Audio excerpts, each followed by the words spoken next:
Shut up. You found yourself on another episode of Locked On Bulls. On today's episode, we're going to talk about Alex Caruso winning the Hustle Award. Also, Bleacher Report has 3 realistic targets for the Chicago Bulls that actually aren't that bad, and we're going to do a season review on Drummond. All that and more on today's Locked On Bulls.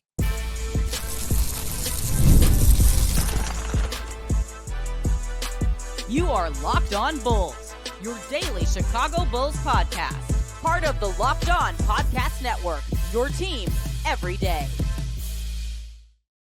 It's already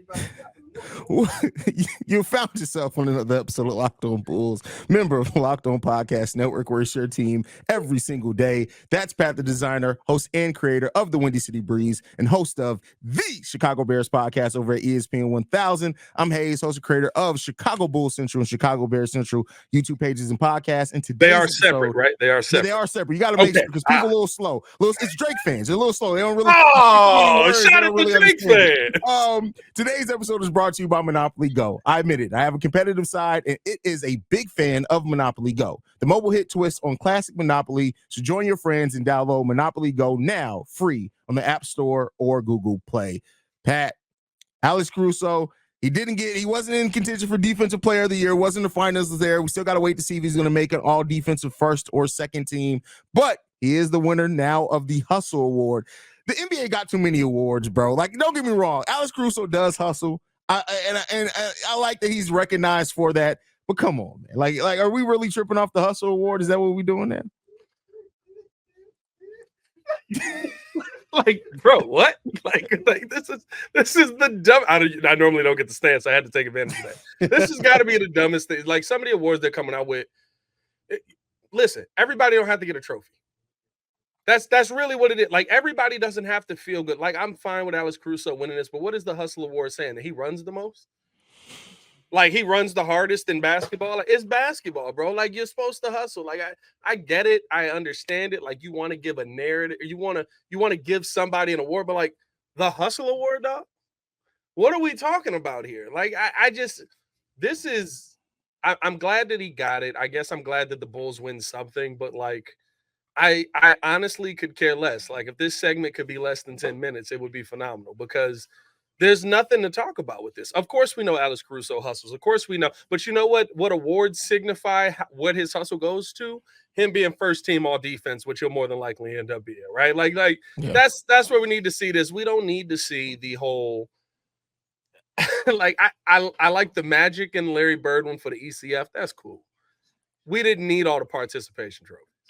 Yeah, like that's what this feels like, and I know that maybe I'm being the crotchety old man now. Like, maybe that's what this is turning into. I'm being the old guy, and I'm not that old, but like, this seems dumb to me. When I forgot we did this. Like, I forgot that they made a hustle. Bro, I honestly didn't even know. Did we talk about this last year? Who's the previous hustle? No, legitimately, winner? I think we talked about it in this sense of like, this is the dumbest thing I've ever seen in my life. I hope nobody wins it. It's like, and like I said, I don't want to crap on it because it's Alex Caruso and he's one of our guys and he does hustle. But when you look at it, so this has been an award since 2016-17. You want to go over who the winners are? This has been an award for how long? Since 2016-17. Yeah, I had no idea. Patrick Beverley was the initial winner of the first Hustle Award. Then it was Amir Johnson. You remember him? You remember Amir Johnson? I do remember Amir Johnson. He's out the league now, I believe. Yeah, but in 2017-18, that would have been after he left the Pistons. He was still a good player then? I mean, he must have been. Raptors? That might be Raptors. Didn't Amir that was 76ers. He was on the 76ers. Never mind. I was going to say, didn't he end up getting a ring? But and then Marcus Smart, Montrezl Harrell, Thad Young. He won that when he was a Chicago Bull. We have a former Chicago Bull that won the Hustle Award.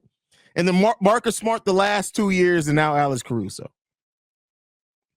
You know what this might be? Is this an award when players play really good defense, but you don't give them, they're not a finalist for Defensive Player of the Year, so you just throw them a little bone? Is that what this is? Throw them a little bone is crazy. That's crazy. Did they rename the award? Like, was this called? I never remember hearing of a Hustle Award. Nope. And it says that the metric known as Hustle Stats, which tracks defensive and offensive efforts such as diving for loose balls, which is crazy, taking charges, deflection, setting screens, and contesting shots. That's the criteria. I was wondering, that's the criteria of how do you track that? Well, I mean, you could track deflections. Deflections are track. You could track loose rebounds. You can track. I don't know how you track diving. Yeah, setting screens. They're tracking screens. I mean, I would assume you track screens because especially when you get into like deeper analytics, the teams are probably getting. You need to know, okay, who's going to be the lead screener, who's the guy I'm going to be running into all day. But like, fam, here's my confusion. And maybe listen. First off, I'm finna be irritated by the chat because I already know that the comments are all about to be about how we don't know anything, and this is why. Bro, listen. First of all, if y'all in the comments capping that you pay attention to the Hustle Award, you're lying, and your mama's gonna smack you. Bro, exactly, bro. Like, stop lying, bro. That's gonna be the same people that say they had Tory Taylor going fourth on a PFF mock draft. Exactly. Yeah, you know what I mean? Like, nah, bro. I'm sorry, bro. I cover a lot of basketball. I've never paid attention to one Hustle Award winner. Thad Young won it while he was here, and we didn't pay attention to it. Yeah, that's crazy, bro. I listen. End of the day, love having Alex Caruso here. I guess we should finish this being positive about AC. I love having AC here. I think that he is a integral part of what you're hoping to build. If you can find the right pieces, I think unfortunately we may not be able to get the benefits of Alex Caruso long term because you're going to end up seeing you're going to end up seeing some kind of move that probably ends up involving him because that's the only reason somebody's going to take on one of these trade pieces we have. And I was going to ask you about so we know that the Bulls are looking to make changes. And I talked about this over on Central today, like players that could be untouchable for the Bulls. Like because Alex Caruso, if a team is interested in Alex Caruso, that probably means they're a playoff team. Is 2 first because it's probably going to be in the 20s. Is that enough for Alex Caruso if the Bulls do? Would you be disappointed in that deal? I wouldn't be disappointed in it because more than likely it's also going to be a deal that you're talking about getting 2 firsts because you include another player in it. Maybe you can get better first with that, right? Like maybe it's a Zach LaVine and Alex Caruso to somebody where you make a trade in that sense, or it's a Alex Caruso sign and trade DeMar DeRozan or an Alex Caruso with Vooch type of deal. The part that sucks is that you're losing Alex Caruso. And that's really what it comes down to. We're you know what it's going to be? We're going to be in a situation very much like we are with Bobby Portis now, where we sit there and we look around and we go, man, you know what would really fit this team? Alex Caruso. Oh, for sure. For sure. I mean, and the thing is like, I think that, I hope the Bulls at least explore extending him to see what number they can get him at. And then if he is, because listen, Alex Caruso with the new salary cap structure, he's on a $9.8 million deal now. Alex Caruso can easily command 12 to 15 million. Well, and I think here's the tough part about it. I don't think the problem is re-signing him. I think the problem is we're the Bulls and we don't like the luxury tax. It could be a problem. No, well, I don't even think the problem is re-signing him because I think Alex Caruso is one of those players that you could convince Jerry Reinsdorf of like, we need to go into whatever tax it is to keep this type of player. But I think it's going to be impossible to move any of the other guys without some kind of enticing piece, right? Why do I want Vooch? Just because he's on a cheaper contract and he can give me 18 and 11? If I'm a playoff team, right? Like, but is the 18 and 11 every night or is it, twice a week? Why do I want Zach LaVine right now? The injury-riddled player who seems to be struggling with staying on the court and literally showed me the worst kind of basketball that we've seen from him. Maybe he can maybe he can turn back into that guy, but like, why would I risk that? I think you're going to have to throw Alex Caruso in there as the enticing piece, no matter what. And I don't think that contract is a problem with that because every team in the NBA would love to pay Alex Caruso 12 to 15 million to be the exact player that he is. Hopefully the Bulls are one of those teams is all I can say on that. Let's hope the Bulls are one of those teams because that is what it is, man. I guess we'll see what this offseason holds, but we're all going to lose somebody we all want to keep. Let's just I know everybody has this dream of like, oh, we can get rid of Zach and we can get rid of Vooch and Javon Carter. Hey, listen, if AK finds a way to get rid of Javon Carter, if AK finds a way to get rid of some of those guys and doesn't give up either Alex Caruso, a first-round pick, or a young piece, just name him the executive of the year right off that alone. So shout out to Leroy. If he can move Leroy. Listen. You know what? But Leroy is going to be one of those players I guarantee if the Bulls do find a way to move him, he's going to cook on the next team he goes to. He's going to cook on the next team he goes to. I guarantee he's going to happen. Taking 9 threes a game. He's going to make 6 of them. 6 of them. What the heck That's is exactly this what we come from? needed. A bald-headed hoe. With that said, next up, we're going to be talking about Bleacher Reports. List of 3 realistic targets for the Bulls. We're going to talk about that. Before we get into that, I got to talk to you guys about one of our sponsors, and that is Game Time. Game Time is an authorized ticket marketplace of the NBA, which makes getting playoff tickets even faster and easier. Prices on the Game Time app actually go down the closer it gets to tip off. With killer last-minute deals, all-in prices, views from your seat, and the lowest price guarantee, Game Time takes the guesswork out of buying NBA tickets. Last-minute deals save up to 60% of buying last-minute for sports, concerts, comedy, theater, and more. Save even more with exclusive in-app deals on select seats ahead of the game and or event. Save even more when you choose a section and let Game Time choose the seats. Download the Game Time app, create an account, then use promo code LOCKEDONNBA for $20 off your first purchase. Terms apply. Again, create an account and redeem code LOCKEDONNBA for $20 off. Download Game Time today. Last minute tickets, lowest prices, guaranteed. All right, Pat. With that said, man, Bleacher Report, which is always hit or miss, which is weird since we both kind of work for Bleacher Report in a lot of ways, but it is what it is. You got to be honest about it. They had a list of realistic targets for the Bulls this offseason. Want to go over this with you. Trade targets this will take. So one is Dorian Finney-Smith. I think we all kind of know he's actually a 3D wing, at least before coming to the Chicago Bulls. Until he gets to the Bulls, then he'll forget how to play defense and he'll forget how to shoot the 3 ball. Kevin Huerter, who was somebody who was rumored if the Bulls did trade him to the Kings that the Bulls were interested in. If I'm not mistaken, he was actually one of the players that the Bulls wanted to absolutely be involved, rumored, at least if they made a trade with the Kings. And then Jalen Smith out of the Indiana Pacers. I like all those guys individually. I don't know what permutations it would take to get him here, but all those guys individually for what they could bring, they all bring something that the Bulls theoretically need, could use, or whatever. I like a lot of those guys. How you feeling, Pat? I think Kevin Huerter is the one that really stands out to me. Role-playing, three-point shooting guy. 36% from 3 last year, but dealt with a little bit of injury. Also kind of lost a little bit of his role last year. Still 24 minutes, but you know what I mean? Like seeing Malik Monk really come on as a 6th man of the year type of guy. I think that, you kind of saw less and less of a role for Kevin Huerter there. I think here you could see him as a 6-man type of guy coming off the bench for the Chicago Bulls. Listen, I keep saying this. You got to get better at math in the playoffs right now. And this really goes to show you how important 3-point shooting is. Teams that have made 14 threes, guess what their record is right now? I have no idea. 19-0. 19-0. Teams that make 14 or more threes in a game. You know what you have to do to make 14 more threes in a game while shooting, 36, 37%? You got to take at least 30 plus 3-pointers. And so to me, I think that that's the biggest thing for the Chicago Bulls right now is you got to start getting on the right side of the map. Now, you also have to have your scheme right. You have to have your system right. Maybe get Mo Cheeks clapped up out of here will help the Chicago Bulls at shooting more.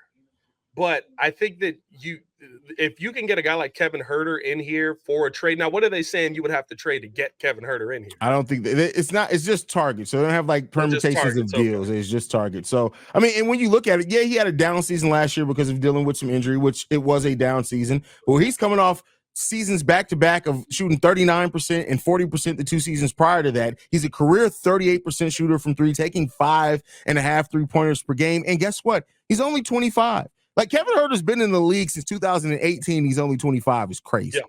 So and you still have him on 2 years coming in here. So you talk about for the last couple of years here, he's making $16 million. This year, $17 million next year, and that's what's coming up there. So what is that? About $33 million right there. Less than one season of Zach LaVine.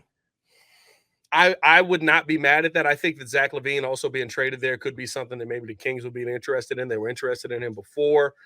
Maybe you want to get something like that back. I mean, and we talked about, what was it, yesterday or 2 days ago, where we talked about, right, like losing in the playoffs really makes you see, okay, maybe we need to add a little more to this team. Yeah. Not making the playoffs when you're as good of a team as you thought the Kings were supposed to be. Yeah. Could absolutely change your mindset on, okay, maybe we need a little bit more.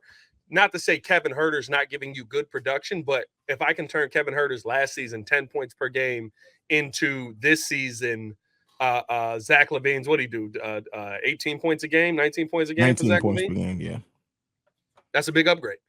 You know what I mean? And yeah, it might be a role change. I might have a really expensive player. He's been healthy for the most part of his career. Yeah, he dealt with some injury this year. Still played 64 games even in the season dealing with injury, but 74, 75 games the previous 2 years to that. So he's been pretty healthy. And as a somebody who can come in and just shoot, right? I really do like that. Jalen Smith is another one that I do like as well, but I do think the Bulls are probably going to go big in the draft. But if they didn't, him averaging basically 10 points and 6 rebounds, only playing 17 minutes.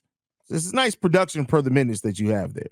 He get one thing with Jalen Smith is I know he has a reputation of a solid defender, but pick and roll defense, he's almost Nikola Vucevic's levels, bro. Hey, listen, and that's what I was gonna say. You know what I mean? Like, what are you really bringing him in here to be? What is your expectation of him? Are we gonna be okay with him basically just being Vooch? Yeah, you know what I mean, a guy that can go out. He's more defensive and he's a better rim protector than Vooch, but I mean, if you lose Drummond.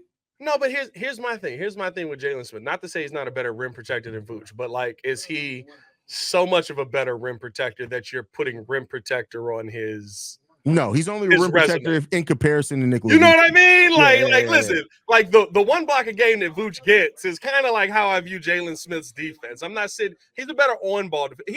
He is Andre Drummond. On ball. That's what. Yeah, that's what he is. Andre Drummond, right? I mean, so I wouldn't be mad. He's on a reasonable contract, so he's only $5.4 million next season. So I wouldn't be mad at the deal. I think if you miss out on Herter, I'd be fine with going after him. I think there are two names that do intrigue me because they do take care of some of the needs that the Chicago Bulls have. But realistically speaking, you still got to go out there and be able to. At the end of the day, it comes down to the same thing for me. I keep saying it, right? My bottom line is and I don't know if it's Billy, I don't know if it's Mo Cheeks, or if it was Mo Cheeks, I don't know if it's Chris Fleming, I don't know who it is, but somebody needs to come in there and say, when the ball hits your hand on the 3-point line, you need to put it up. How about I want guys with the mindset that I don't have to tell you that. Yeah, that's my thing. It shouldn't be, hey. If you're open on the 3, take the 3. It should be, hey, if you open on the 3, maybe don't take all of them because we still want ball movement to be a thing. Yeah.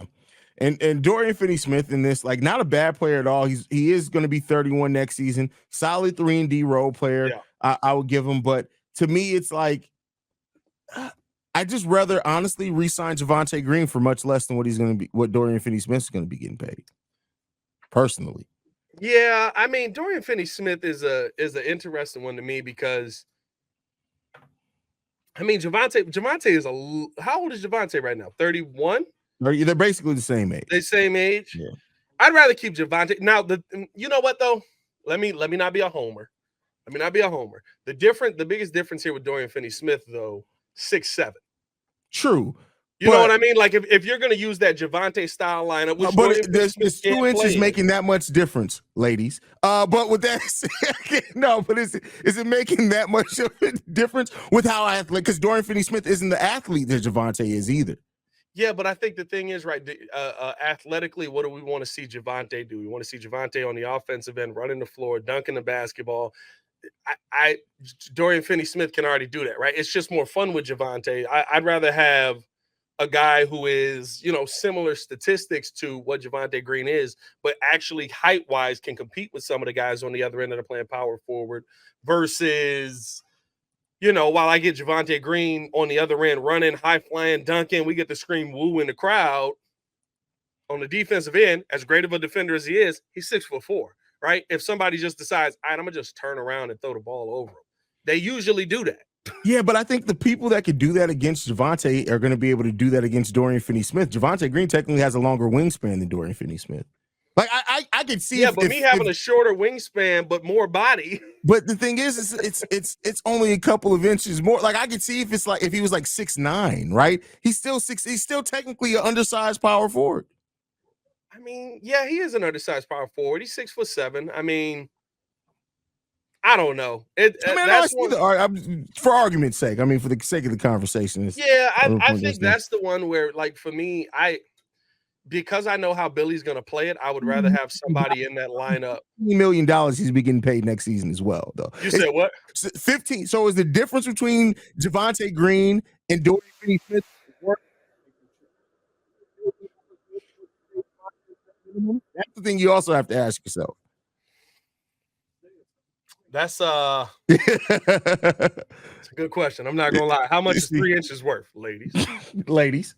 Hey, we appreciate y'all for tuning in, showing love. Hit that like button, subscribe to the page, leave that 5-star review. Listen, we gotta pause right now, game off, because we got to talk about Monopoly Go before we talk about Andre Drummond season review. And I know what you're saying. Flag on the play. There's been a lot of flags thrown around the Windy City Breeze and a lot of flags on Locked On Bulls, but flag on the play. You already talked about that, but there's just so much good stuff in this game. In Monopoly Go, you can team up with friends for time tournaments where you can work together, build each other's boards. The more you win together, the more awesome the prizes that you unlock. And there's so much to get. Unique stickers you can trade with friends, complete albums for big prizes, cool new playing pieces to travel the board with, hilarious emojis just to taunt your guys when you're smashing their buildings. Oh, okay. All right. I got nervous. Or heist their vaults. That still makes it a little uncomfortable. Plus, Monopoly Go feels new and exciting every day with constantly changing tournaments, challenges, a ton of new, unique mini games like digging for treasure and robot pachinko machine. There's always new timed events that help you win big, like a massive multiplayer for everything you win or rent frenzies. There's always something fun to discover in Monopoly Go. So go off, get off the bench, and go download it now for free at the Google Play or App Store. Game on. That ad comes to such an abrupt halt. It's just like there's flags on the play, and then you say like you can smash and dig into your friends. Like, what does that mean? I have questions. Oh man, but this is funny, man. This is funny. All right, y'all. Last topic of the day. You guys know we've been doing our season reviews, and this one, Andre Drummond. And I think this is an important one to do because Andre Drummond, there's this interesting thing where there's Andre Drummond, one of the best backup centers in the league, right? Such a value, but then it's like at the same time, you know that there's only a certain amount of minutes you can play him before he starts doing too many Andre Drummond isms, and then you're just like, what are we doing here? So, yeah. Pat, how do you look at the season for Andre Drummond? I mean, listen, I think, how many times have we said this, right? It's an Andre Drummond season. That's how I look at the season for Andre Drummond. We didn't see a ton of use of him in either of the play-in games. Dealt with injury to finish out the season. When he was playing a ton of minutes, right, he was a guy who could go out there and absolutely get you boards. He could dominate from a scoring perspective every now and then, but he's an up-and-down kind of player, right? And I'll give him credit. He improved his free throw shooting tremendously this year. It's not crazy great, but definitely a lot better than we've seen from him. 59.2. I'll give him the 60% on that. Let him round it up. Career regular season is 48. So out of anything, right, I think we saw him do a lot better in that. Andre Drummond's a guy who you know is going to be able to go out there and get you a double-double at any point. But realistically, at the end of the day, I'm not going to sit here and be heartbroken if we lose Andre Drummond this offseason. I'm sorry, Bulls fans. I love Drum. I think the Drum brings a lot to this team. But you got to start making some moves in the right direction. I do think he's one of the pieces that's going to be on the cutting block. But he had a Drum season, and a Drum season gets me a B+. Yeah, I mean, like in Drum, you can't ever. I think Drum's one of those players that I don't know if I ever say he had a bad season for what his role is now. I mean, as a backup big for the minutes that the Bulls play him, like it's hard to have a bad season doing that. Does he have bad moments? Absolutely. But he played 79 games this season. Got so many times where he had double-doubles off the bench for us. Almost averaged a double-double on the season and only 17 minutes played. And then that stretch he had when he was starting when Vooch was out, was it 3 games or so? Great stretch there from Drum. So, I mean, Drum, like I said, you can't really say he had a bad season, at least not in my opinion. And I appreciate what he brings, but I do think that if the Bulls are going to have to start making cuts of players that we kind of want to see around or have deserved contracts, Andre Drummond is going to be one of those first guys. He's played the last 4 years of his NBA career on a vet minimum deal. At some point, you know, with him being he's just turned 30 now, finally, like he's probably going to want to try to get a little bit more than that if he can. And go join a contender as well. So and that's the thing, I think, right? I think you have to talk about him trying to join a contender. I think you're more than likely going to look at Drum and say, Drum, we love you here, we want you to be here, but realistically speaking, I know that you're going to be able to go out and make more money somewhere else, and you can compete for championships. What are you going to? He's nowhere near doing that here in Chicago, right? There's nothing that the Bulls can build to try and do that, and so I think that's realistically if the best thing that they can do right now, if the best thing that Drum can do right now is go out and make the same money, but I'm competing for a championship, that's a better situation for him, and I wouldn't be mad at him at all for trying to take that. Yeah. You can't be mad at Drummond if he goes to a place where he can compete, even if he just goes and wants more money, even if it's not, he came here and we weren't necessarily a place that he could compete for a title for. So Drum has earned the right without any judgment to do whatever the hell he wants, to just be frank.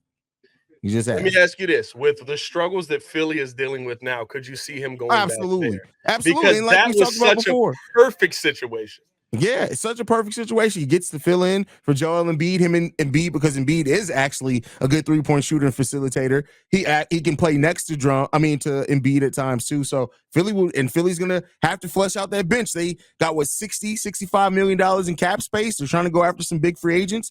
You have to fill that out with some people at veteran minimum. So that could make some sense there. I would not be surprised at all if Drum goes down there and he's clearing $3-4 million a year. And he's the backup on a team that absolutely needs him. Listen, Joel Embiid has not been the same since Andre Drummond left.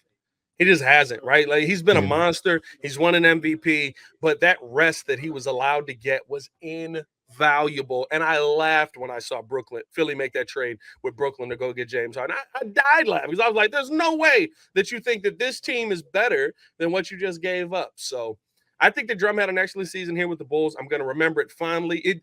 Andre Drummond, how does he go down in Chicago? Because I don't believe he's going to be here. Is he a Thad Young level player? Yeah, for sure. For sure. He's going to be somebody we always look back on fondly, for sure, and that we look at the time he was here and it's like, hey, man, you remember that remember that time Drum had 25 and 20? Like, you're going to remember that. But, at the end of the day, like, he spent 2 seasons here. Love those 2 seasons, and he deserves to do whatever the hell he wants to do, man. Yeah, we're gonna see him in another. And you know what's gonna suck is, guess what? By the time he's gonna kill us.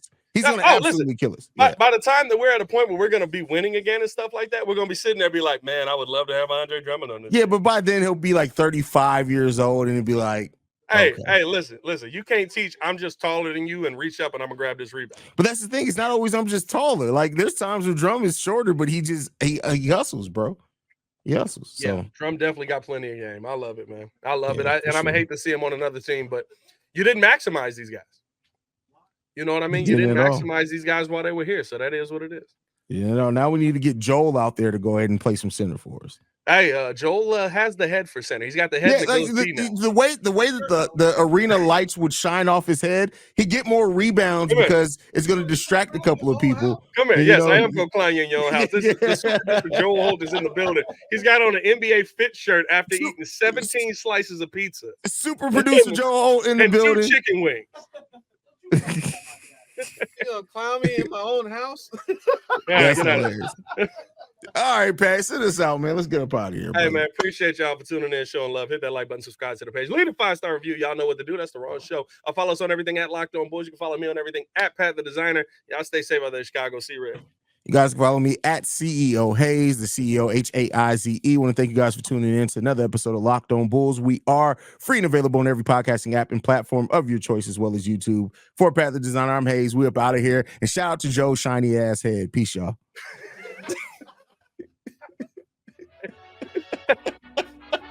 Hey, listen. It's not the worst crew I've had in the background of a video.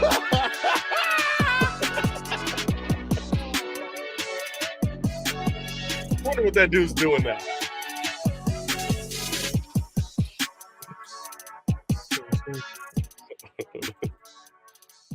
That's crazy.